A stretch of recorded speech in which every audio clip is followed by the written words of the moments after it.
Fala galera, aqui é o Paulo Aragão falando, sejam todos bem-vindos ao Giro Bitcoin, seu podcast diário que vai te informar no menor tempo possível sobre as últimas notícias que agitaram o mercado cripto mundial. Para começar o episódio de hoje, terça-feira, dia 15 de abril de 2025, cada unidade do Bitcoin está lutando para permanecer nos 85 mil dólares americanos. Para ser mais exato, nesse momento a gente está em 85 mil dólares americanos, com uma pequena valorização nas últimas 24 horas de 0,5%. Já o Ether, segundo o maior criptoativo, não está tendo tanta sorte assim. Nesse mesmo período, ao longo desse último dia, o Ether está enfrentando uma desvalorização superior a 3%, com cada unidade em 1.600 dólares americanos. E como a gente previa para a semana, a gente vai ver muita volatilidade e a gente já está vendo muita volatilidade agora.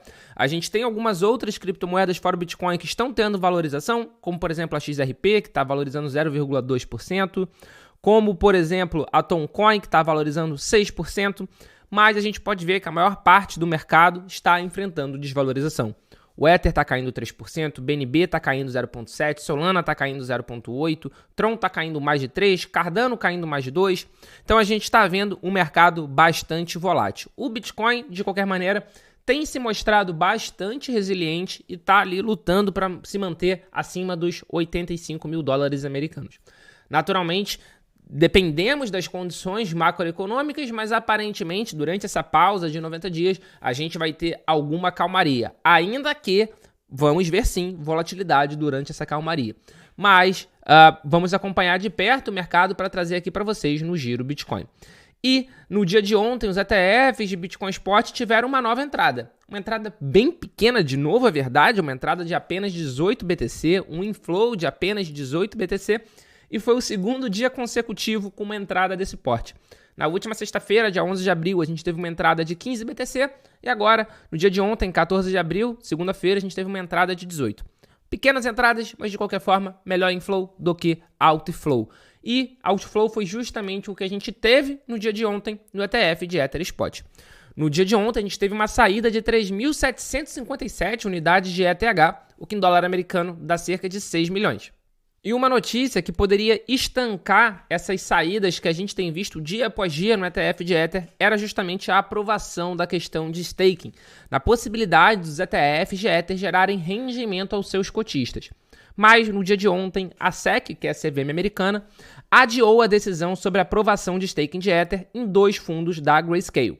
A decisão sobre o Grayscale Ethereum Trust ETF e o Grayscale Ethereum Mini Trust ETF foi postergada para 1º de junho. Já era esperada essa postergação, esse adiamento, apesar de que haviam algumas análises que falavam da possibilidade da gente ter ainda em maio esse início já de negociação dos ETFs com o staking aprovado. De qualquer forma, agora a gente vai ter que esperar até junho, mas o prazo final para a resposta da SEC ainda vai além. O prazo final para a resposta da SEC vai até outubro, mas a gente já espera que ali em junho a gente já tenha essa definição. E essa aprovação do staking, que é a possibilidade dos ETFs de Ether gerarem rendimento, é algo que, sem sombra de dúvida, pode ajudar muito o mercado a trazer mais capital, a gerar um inflow maior nesse produto, e gerando um inflow maior nesse produto, naturalmente, o Ethereum passa a ter mais um fator para valorização. Se a gente não teve essa aprovação ainda nos Estados Unidos, a gente teve a aprovação no dia de ontem de múltiplos de 4, para ser mais exato, ETFs de Solana Spot no Canadá. É isso mesmo, o mercado canadense vai receber um ETF de Solana Spot antes do mercado americano.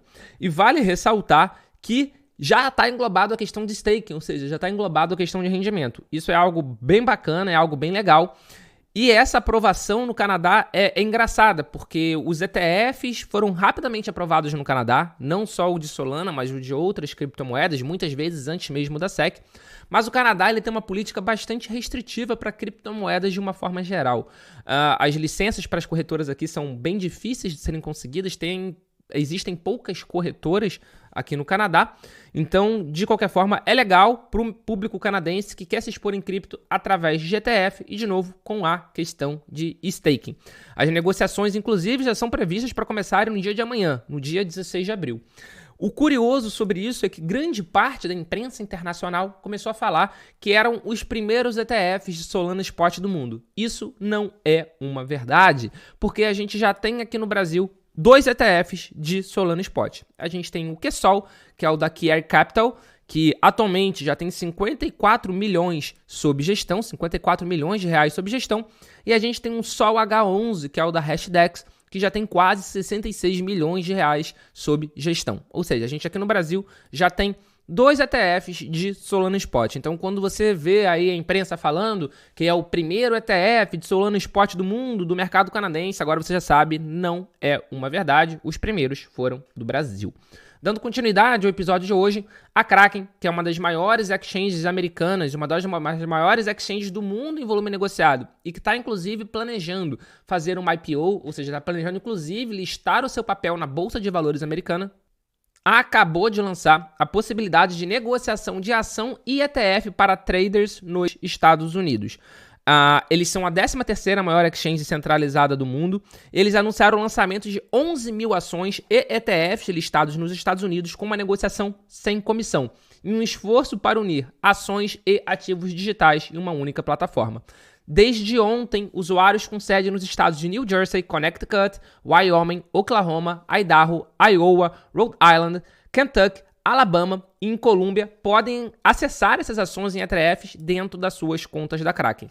Isso é bem legal, isso é bem bacana, mas vale ressaltar que eles não foram os primeiros na história a fazer isso.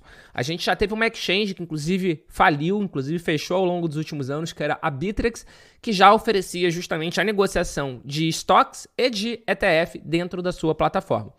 A plataforma acabou falindo, a Bittrex acabou falindo, não lesou nenhum usuário, devolveram os fundos de todo mundo, mas de qualquer forma, isso é algo muito legal, porque afinal de contas mostra como o cripto já está se unindo de fato no mercado financeiro tradicional. Não são as duas coisas completamente separadas. Hoje em dia já estamos vendo uma fusão entre um mercado e outro.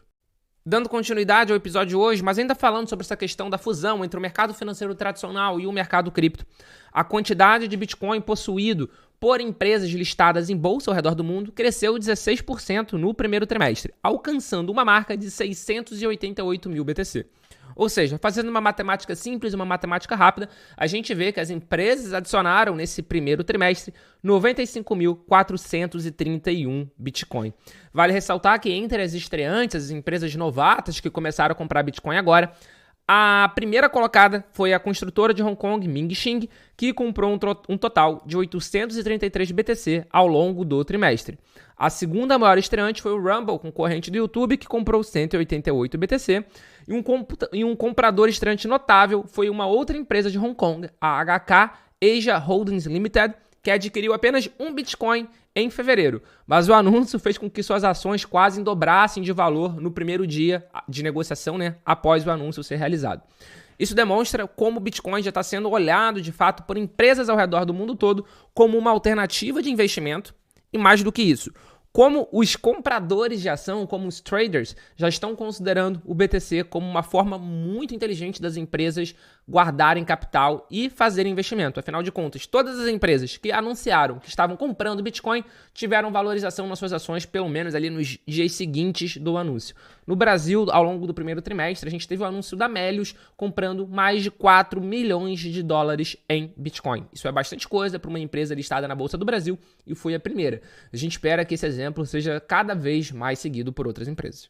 E para fechar o episódio do Giro Bitcoin de hoje, a Coreia do Sul está fazendo algumas ações com o objetivo de coibir as negociações ilegais de criptomoedas no país e bloqueou apps de 14 corretoras. Entre eles, as mais famosas são a KuCoin e a Maxi. A medida busca interromper operações ilegais e garantir maior segurança no comércio local, abre aspas, fecha aspas. Ou seja, eles estão querendo que apenas as corretoras que são reguladas localmente, possam continuar operando em território sul-coreano. Então, se você escuta o Giro Bitcoin e mora na Coreia do Sul, você provavelmente já perdeu acesso ao app dessas corretoras e só pode negociar agora nas corretoras que já foram aprovadas pela legislação local. KuCoin e Maxi são duas grandes corretoras, Maxi muito famosa no mercado por causa da questão de alavancagem e a KuCoin conhecida por causa do mercado de spot também, uma das maiores exchanges do mundo, mas agora, se você está na Coreia do Sul, você não vai poder negociar nessas duas, pelo menos por enquanto elas não se regularizam com o governo local. Esse foi o Giro Bitcoin de hoje. Muito obrigado pela sua companhia. E se você chegou até agora, você já sabe. Deixa o seu like, se inscreve no canal se ainda você não for inscrito. Compartilha no grupo de WhatsApp, compartilha no grupo de Telegram, que isso ajuda muito o nosso projeto a continuar existindo. Já somos um dos top 20 podcasts na área de tecnologia aqui no Brasil, nos serviços de streams do Brasil, e contamos muito com a sua colaboração para a gente continuar nessa posição e, quem sabe, almejar aí uns próximos passos. Muito obrigado novamente e a gente já tem um encontro marcado aqui no nosso episódio de amanhã. Valeu!